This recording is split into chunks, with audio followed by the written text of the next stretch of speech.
بسم اللہ الرحمن الرحیم۔ باب اول میں کو ہم نے تقسیم کیا تھا کئی نکات میں نا جی، تو وہ جو تقریباً 5 یا 6 نکات جتنے تھے اس میں سے پہلا نقطہ تھا کہ بھئی کتابت وغیرہ لکھوانا یہ قرآن و حدیث سے ثابت ہے، وہ تو ہم نے مختصراً دیکھ لیا تھا۔ دوسرا میں نے بتایا تھا کہ دوسرا نقطہ، تیسرا اور چوتھا،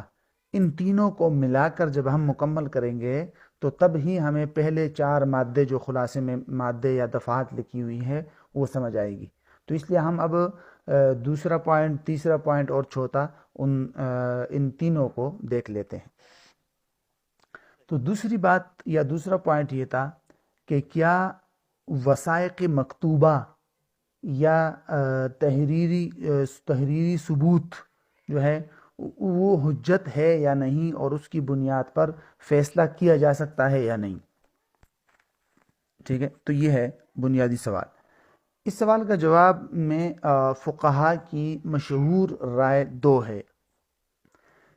پہلی رائے،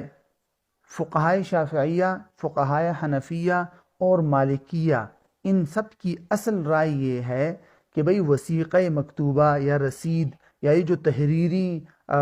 ثبوت ہوتا ہے اس کے ذریعے سے انسان اپنا دین یا قرض وغیرہ یا مالی حق ثابت نہیں کر سکتا جب تک کہ اس پر باقاعدہ 2 گواہ گواہی نہ دے کہ بھئی یہ جو تحریر ہے یہ مقروض اور مدیون شخص نے خود لکھی ہے۔ تو اگر وہ گواہی دے دیں گے تو پھر گواہی کے بعد اس کی بنیاد پر فیصلہ کیا جا سکتا ہے، ورنہ نہیں۔ اور بنیادی علت اور وجہ انہوں نے یہ لکھی ہے کہ لِأَنَّ الْخَطَّ يُشْبِهُ الْخَطَّ، اس لیے کہ تحریر جو ہے وہ مختلف لوگوں کی ایک دوسرے کے مشابہ ہوتی ہے، تو ایسی صورت میں جعل سازی اور تزویر سے امن نہیں ہے، تو اس لیے ان کے ہاں صرف تحریری ثبوت کافی نہیں ہے۔ اس بات کی وضاحت جو ہے وہ حنفیہ میں سے علامہ ماوردی رحمہ اللہ نے، علامہ خسکفی رحمہ اللہ نے، اور اسی طرح امام مالک رحمہ اللہ نے مدونۃ الکبریٰ وغیرہ میں سب میں اس کی وضاحت کی ہے۔ دوسری رائے، فقہائے حنفیہ اور مالکیہ کے جو متاخرین فقہا ہیں ان کی، اور فقہائے حنابلہ کی، ان سب کی رائے یہ ہے کہ بھئی وثیقہ مکتوبہ یا تحریری ثبوت یا رسید جو ہے جو قرضوں کی ہوتی ہے وہ باقاعدہ حجت، معتبر حجت ہے اور دلیل ہے، اور اس کی بنیاد پر دین یا قرض وغیرہ کا فیصلہ بھی کیا جا سکتا ہے، دین اور قرض ثابت بھی ہو سکتا ہے، بشرط یہ کہ وہاں جعل سازی سے اور جھوٹ وغیرہ سے امن ہو، جعل سازی وغیرہ کا اندیشہ نہ ہو اگر کسی تحریر میں، تو اس تحریر کے ذریعے سے قرض وغیرہ کو ثابت بھی کیا جا سکتا ہے اور اس پر فیصلہ بھی کیا جا سکتا ہے۔ تو اس بات کی وضاحت کئی فقہا نے کی ہے، علامہ ابن فرحون رحمہ اللہ نے، خود علامہ شامی رحمہ اللہ نے بھی اس کی وضاحت کی ہے۔ البتہ فقہائے شافعیہ کے ہاں اس طرح کی وضاحت نہیں ملتی کہ کیا ان کے ہاں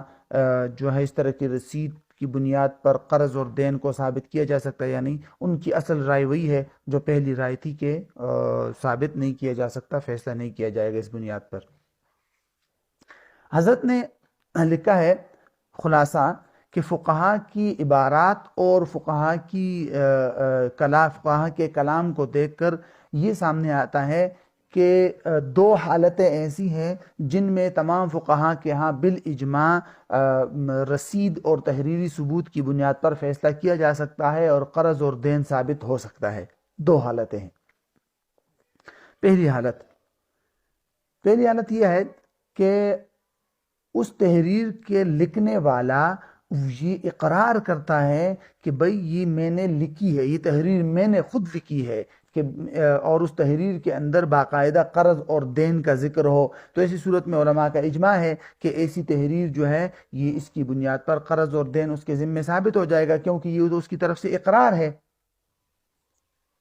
ٹھیک ہے، البتہ اگر وہ اس کے بعد یہ دعویٰ کرتا ہے کہ بھئی یہ میں نے اس وقت جب میں نے یہ تحریر لکھی تھی تو میرے اوپر کسی نے زبردستی کی تھی، یا اس کے بعد میں نے یہ قرض ادا کر دیا ہے، یا لکھنے کے بعد مجھے اس آدمی نے بری کر دیا ہے اس دین سے، تو یہ جو اضافی باتیں کر رہا ہے، ان اضافی باتوں کو ثابت کرنے کے لیے اس کو گواہ لانے پڑیں گے اور اس کو ثابت کرنا پڑے گا۔ اگر گواہ نہیں ہے اس کے پاس، ثابت نہ کر سکا، تو پھر اسی صورت میں اس کے خلاف فیصلہ کیا جائے گا۔ دوسری حالت یہ ہے کہ مقروض اور مدیون شخص جو ہے وہ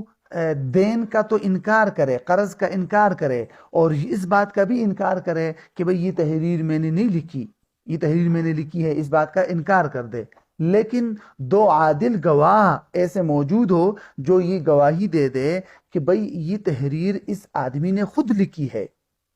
ہمارے سامنے لکھی ہے، ہم نے معائنہ کیا ہے، ہمارے سامنے اس نے یہ تحریر خود لکھی ہے، ٹھیک ہے۔ تو ایسی صورت میں بھی گواہی کی وجہ سے یہ دین اور یہ تحریری ثبوت کی بنیاد پر اس کے آدمی کے خلاف ثابت ہو جائے گا اور اس کے انکار کا کوئی اعتبار نہیں کیا جائے گا۔ تو یہ دو بنیادی ایسی حالتیں ہیں جس میں جو ہے وہ تحریری ثبوت کی بنیاد پر قرض ثابت ہو جائے گا اور فیصلہ کیا جائے گا۔ اس کے علاوہ جتنی صورتیں ہیں، مثال کے طور پر اگر ایک آدمی ہے وہ کہتا ہے کہ یہ تحریر میں نے نہیں لکھی، ٹھیک ہے، اور وہاں کوئی گواہ بھی موجود نہیں ہے، ہاں، تو ایسی اس کی مختلف صورتیں ہوتی ہیں، اور اس مختلف صورتوں کو ہم انشاءاللہ آگے انشاءاللہ چوتھے پوائنٹ کے اندر ذکر کریں گے۔ فی الحال یہ مکمل یہاں بحث مکمل ہو گئی کہ کیا تحریر اور سند یا رسید وغیرہ یہ حجت ہے یا نہیں، اور اس کی بنیاد پر فیصلہ ہو سکتا ہے یا نہیں۔ اس سوال کا کچھ نہ کچھ جواب مکمل ہو گیا، ٹھیک ہے۔ تو اس باب کی دو باتیں ہو گئی۔ اب ہم آتے ہیں اس باب کی تیسری بات کی طرف۔ وہ کیا تھی وہ تیسری بات؟ کہ جو فقہا اس تحریر اور سند یا رسید کو یا وثائق مکتوبہ کو حجت سمجھتے ہیں اور اس کو قبول کرتے ہیں، انہوں نے اس کے بارے میں کچھ شرائط اور کچھ پوائنٹس کا تذکرہ کیا ہے، تو ان باتوں کو سمجھنا ضروری ہے۔ اس کے تحت پہلی بات تو یہ ہے کہ فقہائے حنفیہ نے یہ شرط لگائی ہے کہ بھئی دیون اور قرضوں کا جو وثیقہ یا تحریر یا رسید ہوتی ہے، اس کو اس وقت قبول کیا جائے گا جب وہ مرسومہ ہو، سین کے ساتھ مرسومہ۔ مرسومہ کا مطلب ہوتا ہے کہ بھئی وہ جو تحریر ہے یا وہ جو رسید ہے، سند ہے، وہ رسم اور عادت، عام عرف و عادت کے مطابق لکھی گئی ہو، جی بالکل آفیشیل ہو، ٹھیک ہے، اور یعنی اس طرز پہ لکھی گئی ہو کہ جس طرز پر عام طور پر عموماً عرف میں اور بازاروں میں اس طرح کی تحریر و سندوں کو قرض وغیرہ کے لیے لکھا جاتا ہو، جیسے آج کل کے اسٹامپ پیپر وغیرہ ہو گئے، ٹھیک ہے۔ اور اس بات کی مزید تفصیل جو ہے نا وہ فقہا کرتے ہیں، جیسے کہ علامہ شامی نے اور علامہ زیرعی رحمہ اللہ وغیرہ نے ذکر کیا ہے کہ بھئی جو کتابت یا تحریر ہوتی ہے وہ تین قسم کی ہوتی ہے۔ ایک کو کہتے ہیں مستبین مرسوم۔ مستبین مرسوم کا مطلب ہوتا ہے کہ جو عام عرف و عادت کے مطابق ہو، باقاعدہ اس پر عنوان لگایا گیا ہو، اور اس میں باقاعدہ یہ بات بھی ہو کہ بھئی جیسے من فلان الی فلان وغیرہ، یعنی عام عرف و عادت میں جو عام آفیشلی جو طریقہ کار ہوتا ہے دیون وغیرہ کا، اس کا باقاعدہ اس کے مطابق اس کو لکھا گیا ہو اور اس کو زبانی اقرار کی طرح حجت سمجھا جاتا ہے۔ نمبر دو، مستبین ہو غیر مرسوم۔ مستبین غیر مرسوم، مستبین کا مطلب ہوتا ہے کہ ظاہر تو ہو، نظر تو آ رہی ہو تحریر، لیکن غیر مرسوم ہو، عام عادت عرف و عادت کے مطابق وہ نہ لکھی گئی ہو، جیسے دیوار پر یا پتوں پر وغیرہ پر لکھنا، تو یہ بھی لغو ہے۔ اچھا یہ لغو ہے، اس کا کوئی اعتبار نہیں ہے۔ ہاں البتہ اگر گواہ گواہی دے دے اس کے ساتھ ساتھ کہ بھئی یہ سنجیدگی کے طور پر لکھی گئی ہے یہ تحریر، تو پھر ٹھیک ہے، پھر گواہوں کی بنیاد پر فیصلہ کیا جائے۔ اچھا، اور تیسری تحریر کو کہتا ہے غیر مستبین۔ غیر مستبین کا مطلب ہوتا ہے کسی ایسی چیز پر تحریر لکھنا جو نظر ہی نہ آئے، جیسے ہوا میں کوئی آدمی انگلی پھیرا کر لکھتا ہے یا پانی پر لکھتا ہے، تو یہ بالکل غیر معتبر ہے، ٹھیک ہے۔ یہ تو ہو گئی پہلی بات کہ بھئی جو حضرات اس تحریری ثبوت کو قبول کرتے ہیں ان کے ہاں ضروری ہے کہ وہ تحریر عام عرف و عادت کے مطابق لکھی گئی ہو۔ نمبر 2، دوسری بات یہ ذہن میں رکھیے گا کہ مجلہ احکام العدلیہ کے اندر 3 صورتیں بیان کی گئی ہیں بہت اہم، اس کو بھی یہاں سمجھنا ضروری ہے۔ مجلہ کے اندر یہ لکھا گیا ہے کہ بھئی جب کوئی شخص جب تحریر ایسی ہو کہ اس تحریر کا لکھنے والا خود مدیون اور مقروض ہو، مدیون اور مقروض نے باقاعدہ خود اس کو لکھا ہو اور اس پر باقاعدہ دستخط بھی کر دیے ہو یا اس پر اپنا مہر بھی لگا دیا ہو، اس طور پہ کہ اس میں کسی قسم کے شک و شبہ اور جیل سازی کا اندیشہ نہ ہو، تو ایسی صورت میں محض اس تحریر کی بنیاد پر عمل کیا جائے گا، اس تحریر کی بنیاد پر فیصلہ کیا جائے گا۔ دوسری صورت مجلہ میں یہ ہے کہ اگر وہ تحریر یا وہ جو رسید ہے وہ ایسی ہے کہ جو مدیون یا مقروض شخص نے خود نہیں لکھی بلکہ کسی اور سے لکھوائی ہے، وہ خط اور تحریر کسی اور کی ہے یا کمپیوٹرائز ہے، کمپوزنگ کر کے لکھی گئی ہے، لیکن اس کے آخر میں اس آدمی نے، مدیون یا مقروض نے، اس تحریر کو خوب پڑھ کر سمجھ کر آخر میں باقاعدہ دستخط بھی کر دیے، اور اگر وہ کوئی ایسی زبان میں ہے جس کو وہ نہیں سمجھ سکتا تو کسی نے اس کو ترجمہ کر کے سمجھا دیا کہ اس کا مطلب یہ ہے، مطلب مکمل سمجھ کر اس نے پھر تحریر پر دستخط کر دیے، تو یہ بھی معتبر ہے اور اس کی بنیاد پر بھی فیصلہ کیا جائے گا۔ تحریر میں جو بھی بات لکھی گئی ہوگی، خواہ وہ قرض کی ہو یا کسی کانٹریکٹ وغیرہ کی ہو، تو وہ اس پر لازم ہو جائے گا۔ تیسری صورت مجلے میں یہ ہے کہ وہ تحریر یا وہ رسید مدیون یا مقروض نے خود نہیں لکھی، کسی اور سے لکھوائی ہے اور اس کے آخر میں مہر لگایا گیا ہے، دستخط نہیں ہے اس آدمی کے بلکہ صرف اس آدمی کے مہر ہے، تو ایسی صورت میں مجلے کے اندر جو کچھ لکھا گیا ہے مجلے احکام عدلیہ کے اندر، اس سے تو بظاہر یہ معلوم ہوتا ہے کہ ایسی تحریر اور سند بھی حجت ہے اور مقروض کے خلاف اس کی بنیاد پر بھی فیصلہ کیا جائے گا۔ لیکن علامہ علی حیدر رحمہ اللہ نے درر الحکام کے اندر لکھا ہے کہ بھئی اس طرح کی جو تحریر یا رسید ہوتی ہے جس پر صرف اور صرف مہر ہوتی ہے تو اس کی بنیاد پر فیصلہ نہیں کیا جائے گا، کیونکہ مہر تو کوئی بھی آدمی بنا سکتا ہے، کسی بھی آدمی کا، تو اس میں جیل سازی کا اندیشہ ہے، لہٰذا اس بنیاد پر فیصلہ نہیں کیا جائے گا۔ ٹھیک ہے، یہ تو مجلے کے اندر جو 3 باتیں تھی وہ ہو گئی۔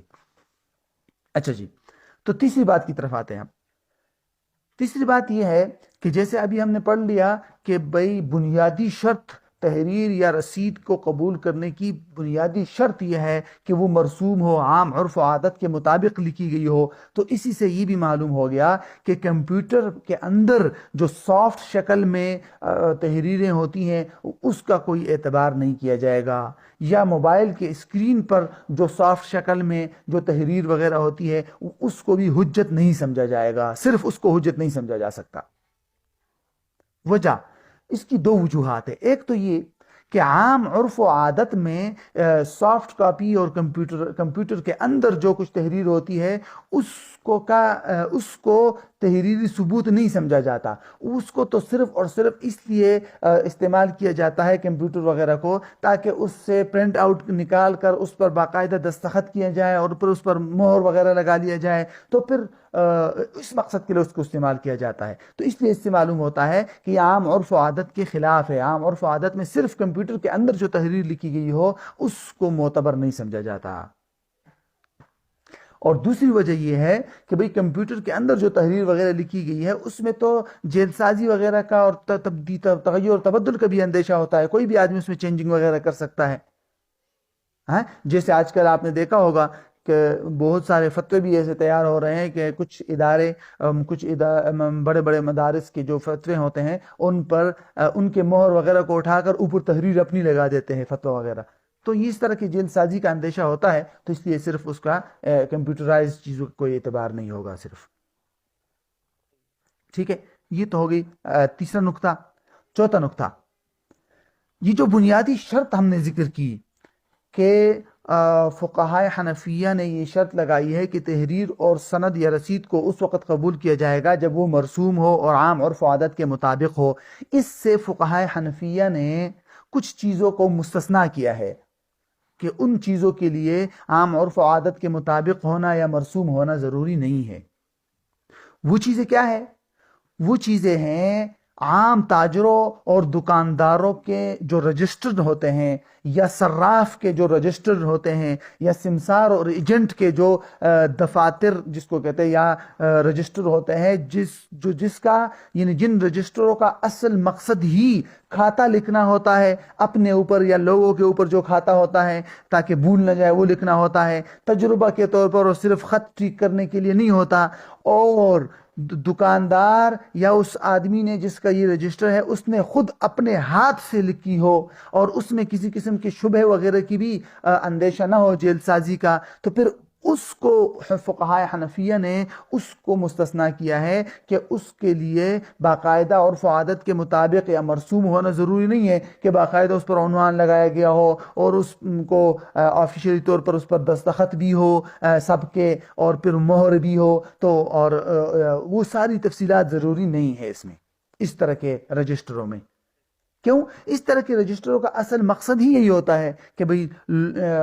کھاتے وغیرہ لکھنا. تو اس لیے فقہائے حنفیہ کے ہاں اس کو حجت شمار کیا جاتا ہے، اگرچہ اس میں باقاعدہ عام عرف و عادت کے مطابق آفیشیل طریقے کے مطابق اس کو نہ لکھا گیا ہو. لیکن اس کے اندر یہ بات ذہن میں رکھنا ضروری ہے کہ اس طرح کے جو رجسٹر ہوتے ہیں اس میں دکاندار یا صراف وغیرہ نے جو کچھ کھاتا لکھا ہوگا وہ صرف اور صرف اس صورت میں حجت ہے کہ جب دکاندار نے اپنے اوپر کسی بات کا تذکرہ کیا ہو اس رجسٹر کے اندر کہ بھئی میرے اوپر فلاں آدمی کے مثلا 10,000 روپے ہیں یا اس طرح، تو یہ حجت علی نفسی ہی ہے، حجت علی غیری ہی نہیں ہے. ٹھیک ہے، یہ پوائنٹ ذہن میں رکھیے گا کہ تحریری ثبوت اور رسید وغیرہ سے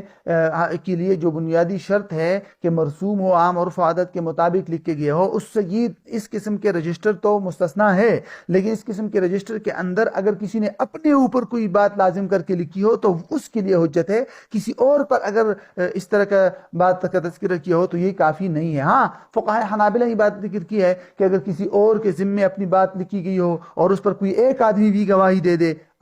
یا اور اس کے ساتھ ساتھ قسم بھی ہو تو بس پھر بھی کافی ہے. لیکن فقہائے حنفیہ کے ہاں یہ حجت علی غیری ہی نہیں ہے. 4 پوائنٹ ہو گئے. ٹھیک ہے، اچھا، تو آخری بات خلاصہ یہی نکل آیا کہ جو پیچھے تفصیلات ہم نے پڑھ لی کہ بنیادی شرط ہو کہ مرسوم ہو، اور مرسوم کا کیا مفہوم ہے، تو اس طرح کی تمام تفصیلات کے مطابق جب کوئی رسید یا کوئی وثیقہ ثابت ہو جائے اور تو وہ معتبر ہے، وہ حجت ہے، اس کی بنیاد پر فیصلہ کیا جائے گا. اگر تو ایک آدمی کے پاس 2 رسیدیں ہیں، اگر ایک آدمی کے پاس کیا ہے، 2 رسیدیں ہیں، اور ان دونوں رسیدوں میں ایک ہی آدمی پر کسی دین یا قرض کا ذکر ہے، تو کیا اس کی بنیاد پر 2 الگ الگ قرضیں ثابت ہو جائیں گے یا ایک؟ تو اس کے بارے میں علماء نے لکھا ہے کہ اگر دونوں رسیدوں میں ایک ہی سبب کا ذکر ہو، ایک ہی ریزن کا ذکر ہو، تو پھر تو ایک ہی قرض ثابت ہوگا. لیکن الگ الگ اسباب کا ذکر ہو تو پھر جو ہے الگ الگ قرض ثابت ہو جائیں گے. مثلاً زید کے پاس 2 رسیدیں ہیں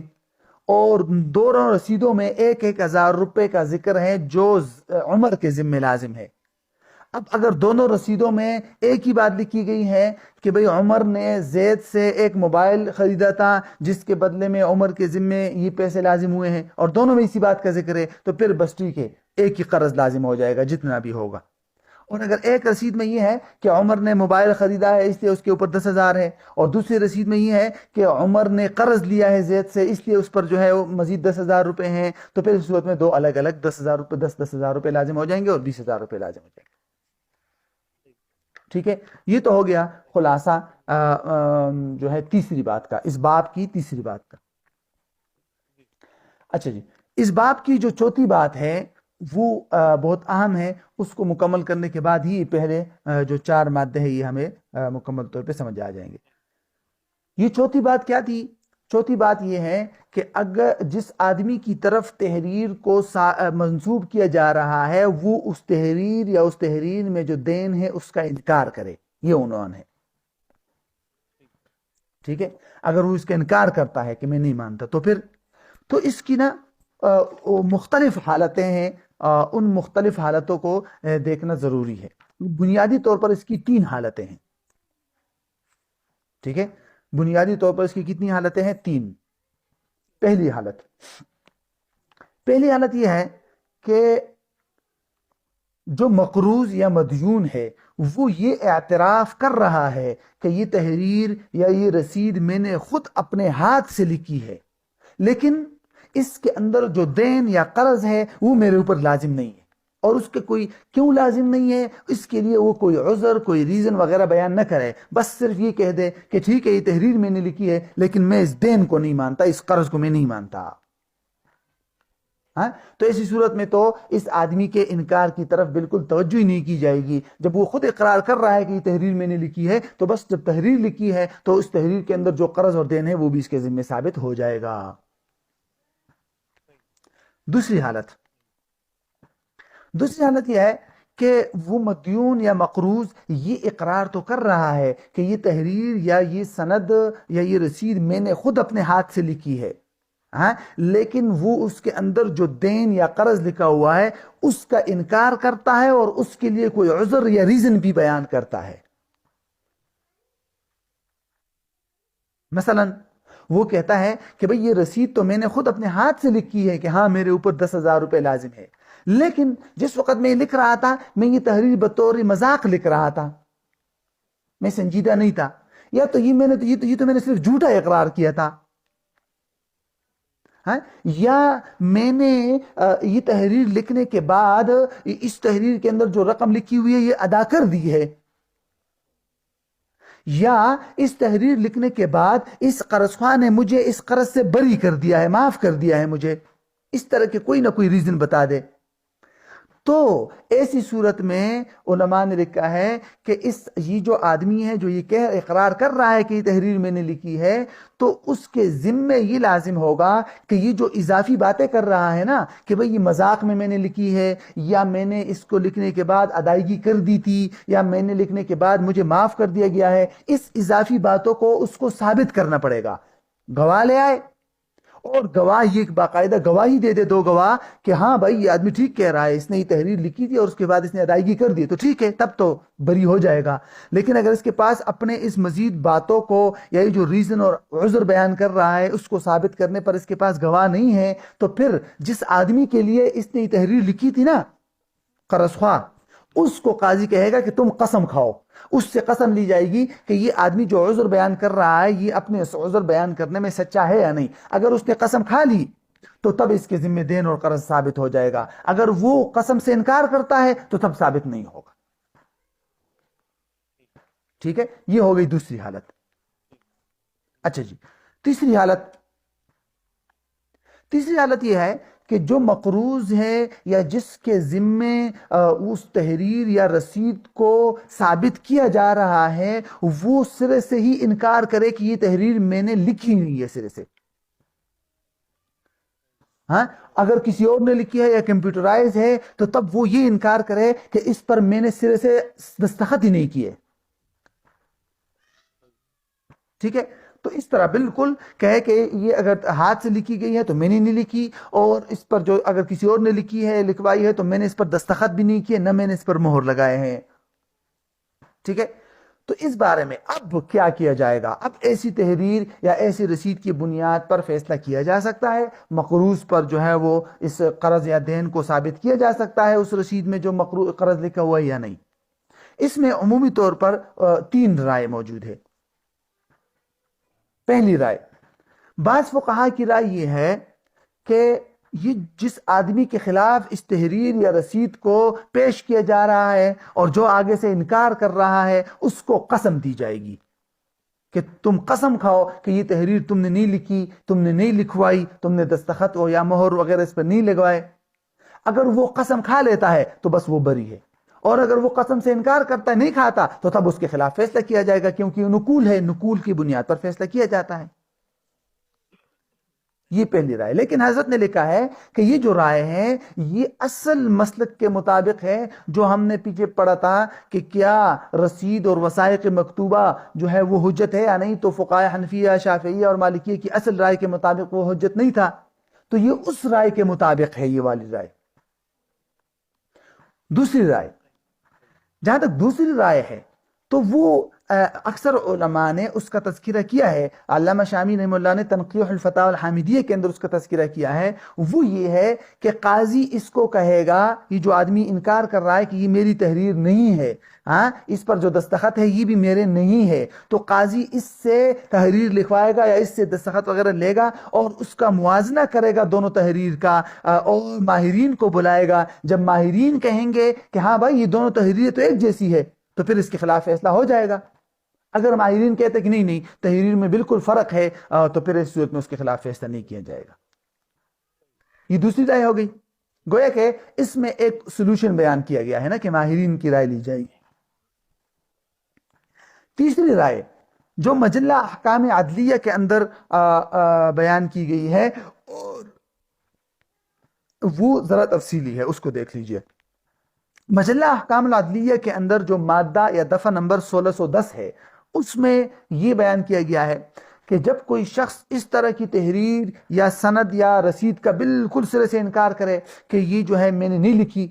یا میں نے اس پہ دستخط ہی نہیں کیے، تو وہاں لکھا ہے کہ دو طریقے ہیں اس طرح کی تحریر کو یا اس طرح کی رسید کو ثابت کرنے کے۔ پہلا طریقہ یہ ہے کہ اگر اس آدمی کا خط یا اس آدمی کے دستخط اور مہر وغیرہ مشہور اور متعارف ہو، اور وہی مشہور اور متعارف تحریر اور جو ہے وہ اس رسید اور اس سند میں جو اس کے خلاف پیش کی جا رہی ہے اس کے اندر بھی اسی کی تحریر ہو، اتنی مشہور ہے کہ لوگ جانتے ہیں کہ بھئی یہ اسی کی تحریر ہے، ہاں یہ اسی کے دستخط اور وغیرہ ہے، تو پھر ایسی بنیاد پر اس پر عمل کیا جائے گا اور اس کے خلاف فیصلہ کر دیا جائے گا۔ دوسری صورت یہ ہے کہ اگر اس کی تحریر وغیرہ جو ہے وہ زیادہ معروف اور مشہور نہیں ہے، تو پھر اس سے لکھوایا جائے گا، اس منکر آدمی سے، کہ بھئی تم کچھ لکھو، اور اس سے کچھ خط وغیرہ لکھوا کر یا اسی سند کے اندر یا تحریر کے اندر جو کچھ ہے اسی جیسی عبارت لکھوا کر پھر ماہرین کی رائے لی جائے گی۔ جب ماہرین آئیں گے اور وہ کہہ دیں کہ بھئی یہ دونوں تحریریں تو ایک جیسی ہے، تو بس اس کی ذمہ جو ہے وہ تحریر ثابت ہو جائے گا، اور اگر ماہرین نے کہہ دیا کہ نہیں بھئی ایک جیسی نہیں ہے، تو پھر یا اختلاف ہو جائے ماہرین میں، تو پھر اس کے خلاف اس تحریر یا اس رسید کی بنیاد پر جو ہے قرض وغیرہ ثابت نہیں ہوگا۔ ٹھیک ہے، یہ تیسری رائے ہو گئی۔ اس تیسری رائے کے اندر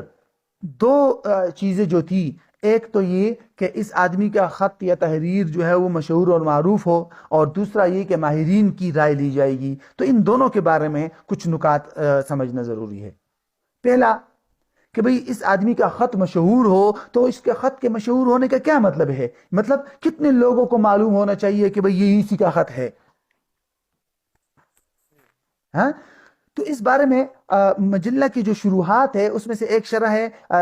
علامہ سلیم رستم باز کی شرح، انہوں نے تو یہ ذکر کیا ہے کہ بھئی اس طرح کے خط کے مشہور ہونے کے لیے یہ کافی نہیں ہے کہ صرف 2 یا 3 آدمیوں کو معلوم ہو، بلکہ خط کے مشہور معروف ہونے کے لیے ضروری ہے کہ بھئی تواتر سے ثابت ہو جائے، یعنی اتنے زیادہ لوگوں کو یہ معلوم ہو کہ یہ بھئی اسی کا خط ہے، مشہور و معروف خط ہے اس کا، کہ بھئی جن لوگوں کا جھوٹ پر اتفاق کرنا محال ہو، یعنی تواتر کا لیا ہے انہوں نے۔ ٹھیک ہے، لیکن علامہ عطاسی رحمہ اللہ جو مشہور شارح ہے مجلہ کے، انہوں نے لکھا ہے کہ نہیں بھائی اس سے تو بہت تنگی ہو جائے گی، اس طرح کے تواتر سے تو علم ضروری حاصل ہوتا ہے، ہاں جبکہ جو مذکورہ صورتحال ہے اس میں تو علم ضروری کا حاصل ہونا ضروری نہیں ہے، اس میں تو صرف اطمینان حاصل ہو جائے تو بھی کافی ہے، اور اطمینان حاصل ہو جائے اس کے لیے کافی ہے کہ یا تو 2 آدمی گواہی دے دے کہ بھائی یہ اسی کا خط ہے، یہ تو ہم نے پیچھے پڑھا تھا کہ گواہی دے دی اگر کہ 2 آدمی نے تو بس اس کے خلاف ثابت ہو جائے گا، یا اگر گواہی نہ بھی دے لیکن لوگ اتنے زیادہ لوگوں کو علم ہو جائے کہ بھئی اسی جیسا خط ہے، ان 2 آدمی نے اگر گواہی دے دی کہ بھئی ہمارے سامنے لکھا گیا ہے پھر تو ٹھیک ہے، لیکن اگر 2 آدمی نے گواہی نہیں دی کہ ہمارے سامنے لکھا گیا ہے تو بلکہ پھر اتنے زیادہ لوگوں نے بتا دیا کہ ہاں بھئی یہ اسی کے ملتے جلتا خط ہے اور اسی کا خط ہے، ہمارے سامنے اگرچہ نہیں لکھا گیا، تو جس اتنے زیادہ لوگوں نے یہ بتا دیا کہ جس سے اطمینان حاصل ہو گیا قاضی کو، تو بس ٹھیک ہے قاضی فیصلہ کر سکتا ہے اگرچہ وہ تواتر کی حد تک نہ پہنچتا۔ ٹھیک ہے، اچھا اب آتے ہیں دوسرے جو طریقہ تھا اس کے بارے میں ایک پوائنٹ ذہن میں رکھ لیجئے، وہ یہ کہ دوسرا طریقہ ہم نے کیا پڑھا تھا کہ بھئی ماہرین اس سے تحریر لکھوائی جائے گی اور پھر وہ تحریر ماہرین کو دکھائی جائے گی کہ یہ دیکھ لیجئے کہ یہ جو اصل سٹامپ یا اصل رسید کے اندر جو تحریر ہے اور یہ جو ابھی ہم نے لکھوائی ہے دونوں سیم ہے، ایک جیسی ہے یا نہیں۔ اگر انہوں نے کہہ دیا کہ ایک جیسی ہے تو فیصلہ کیا جائے گا. کہتے ہیں کہ اکثر مشائخ حنفیہ نے اس کا انکار کیا ہے اور انہوں نے تصریح کی ہے کہ اس کا اعتبار نہیں کیا جائے گا، لیکن متاخرین نے ضرورت کی وجہ سے اس کو اختیار کیا ہے. ٹھیک ہے، اور حضرت نے لکھا ہے کہ ضرورت کی وجہ سے اس کو اختیار کیا جا سکتا ہے. کیوں؟ اس لیے کہ پیچھے جیسے کہ ہم نے پڑھا تھا کہ بھئی فقہاء حنفیہ نے مرسوم اور عام عرف و عادت کے مطابق کی جو شرط لگائی تھی اس سے بعض چیزوں کو انہوں نے مستثنا کیا تھا. وہ کیوں؟ وہ عرف اور حاجت کی بنیاد پر. تو عرف و حاجت کی بنیاد پر آج کل کی ماہرین کی رائے کو بھی لیا جا سکتا ہے، آج کل عرف ہو چکا ہے اس کا، ہے کہ نہیں؟ اور دوسری وجہ یہ بھی ہے کہ اگر اس کہ پیچھے جو تحریر پر عمل نہ کرنے کی جو وجہ بیان کی گئی تھی، علت وہ یہ تھی کہ اس میں جیل سازی کا اندیشہ ہوتا ہے. اور آج کل اس طرح کی تحریروں کو دیکھنے کے لیے، جانچ پڑتال کے لیے اتنے ماہرین پیدا ہو چکے ہیں کہ اب اس میں جیل سازی وغیرہ کا اندیشہ بہت کم ہو چکا ہے. وہ اتنے ماہر ہوتے ہیں کہ وہ فیصلہ کر سکتے ہیں کہ یہ دو آدمیوں کی ایک ہی تحریر ہے یا نہیں ہے وغیرہ وغیرہ. تو اس لیے اس کو لیا جائے گا. ٹھیک ہے، اور اسی بارے میں کہ کتنے ماہرین کی رائے لی جائے گی، ایک ماہر کافی ہے یا دو یا تین یا کتنے، تعداد کتنی ہونی چاہیے ماہرین کی. تو اس بارے میں مجلہ کے اندر تو جمع کا لفظ استعمال کیا گیا ہے نا، اس سے تو معلوم ہو رہا ہے کہ کم از کم 3 ہو، کم از کم 3 ہو. لیکن حضرت نے لکھا ہے کہ کم از کم 3 ہونے چاہیے. لیکن وہ تو اس پر مبنی ہے نا کہ بھئی 3 بھی ضروری نہیں ہے، بلکہ کیوں؟ اس لیے کہ ماہرین کی جو رائے دیں گے وہ تو ایک مستقل گواہی ہے، تو اس کو ایک مستقل گواہی سمجھ کر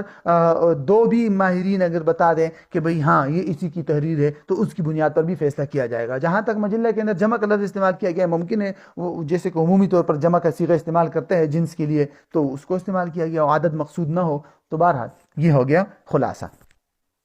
اب ذرا آخر میں اسی بات سے متعلق دیگر ائمہ کی مختصر آراء کو دیکھ لیتے ہیں. یہ 1-2 منٹ میں ہو جائے گا. فقہائے مالکیہ، فقہائے جو ہے شافعیہ اور فقہائے حنابلہ کی کیا رائے ہے اس بارے میں.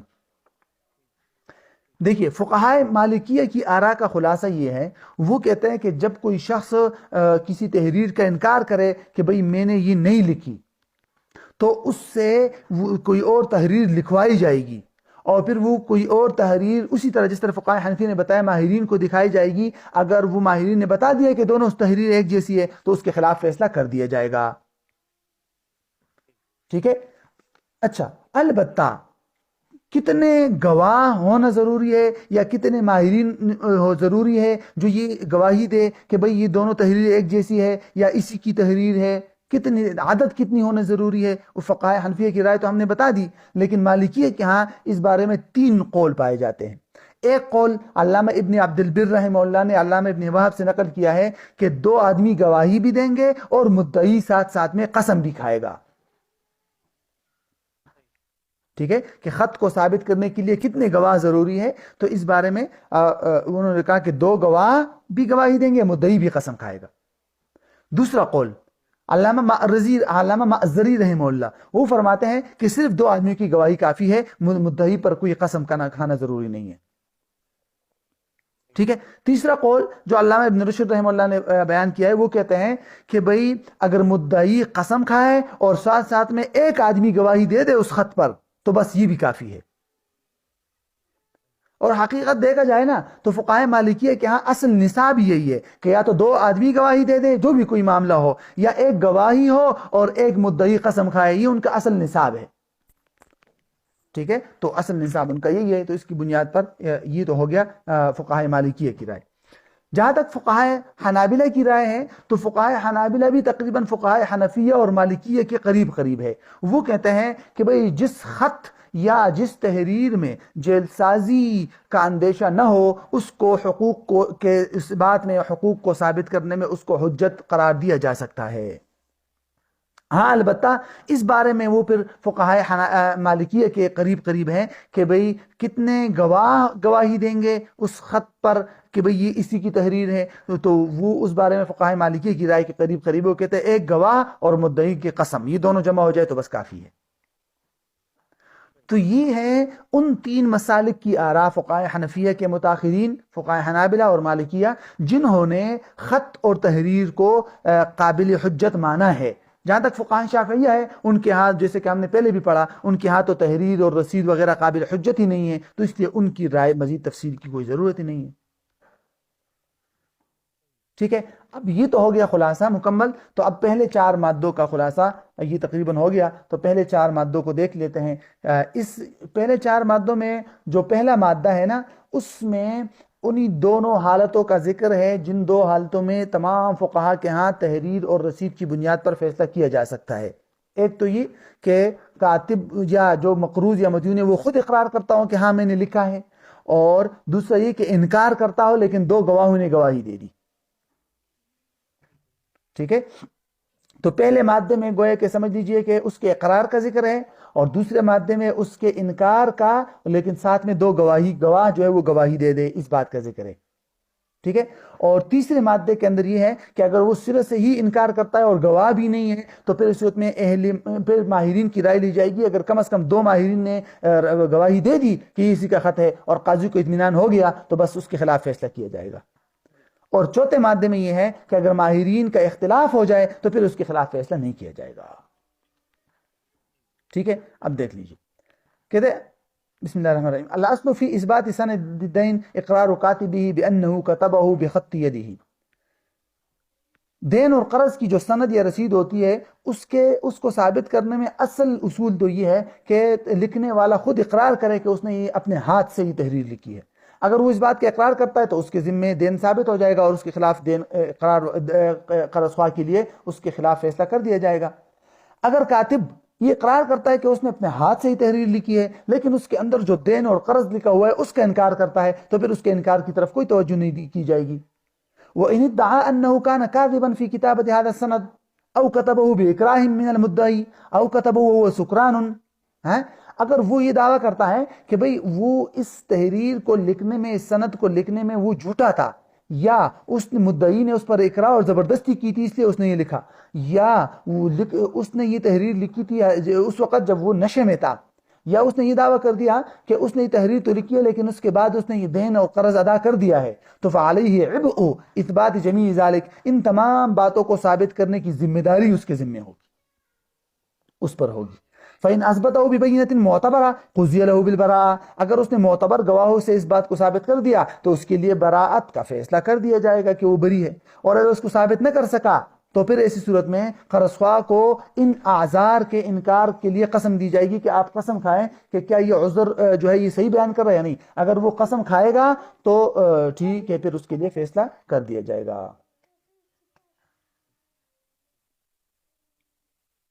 اچھا ایک منٹ، اچھا دوسرا مادہ ہے ان انکر المدعا علیہ کتابت السند، اگر مدعا علیہ جو ہے وہ اس تحریر یا رسید کے لکھنے کا ہی سرے سے انکار کر دے، تو اصل اصول تو یہ ہے کہ اس کی کتابت پر 2 عادل آدمی گواہی دے دے کہ ان دونوں نے اس تحریر کو، اس آدمی کا اس تحریر کو لکھتے ہوئے معائنہ کیا ہے، باقاعدہ دیکھا ہے، یا اس تحریر پر دستخط کرتے ہوئے دیکھا ہے، یا او یثبت بصمتہ بعد علم ما فیہ، یا اس کا انگوٹھا جو ہے وہ ثابت ہو جائے اس کے اندر، یا اس نے انگوٹھا نہیں، او یثبت بصمتہ، یا اس نے اپنا انگوٹھا لگایا تھا اس کے اندر جو کچھ تحریر لکھی ہوئی ہے اس کے جاننے اور اس کے علم کے بعد اس نے اپنا انگوٹھا لگایا تھا، تو تب بھی اس کے خلاف فیصلہ ہو جائے گا۔ انگوٹھے وغیرہ کی تفصیل انشاءاللہ بعد میں آ جائے گی، وہ جو ہم نے پڑھا تھا کہ قوانین کے اندر کیا ہے، موجودہ قوانین میں، تو اس میں دیکھ لیں گے۔ مادہ نمبر 3، وَإِن لَمْ يُوجَدْ شَاهِدَانَ عَلَى كِتَابَةِ السَّنَدِ، اگر اس تحریر یا رسید کی لکھنے پر 2 گواہ موجود نہ ہو تو اس صورت میں مدعی کے لیے یہ جائز ہے کہ وہ اس کی کتابت کو 2 ماہرین کی مطلب 2 ماہرین کے تائید، 2 ماہرین کی تائید سے ثابت کر سکے کہ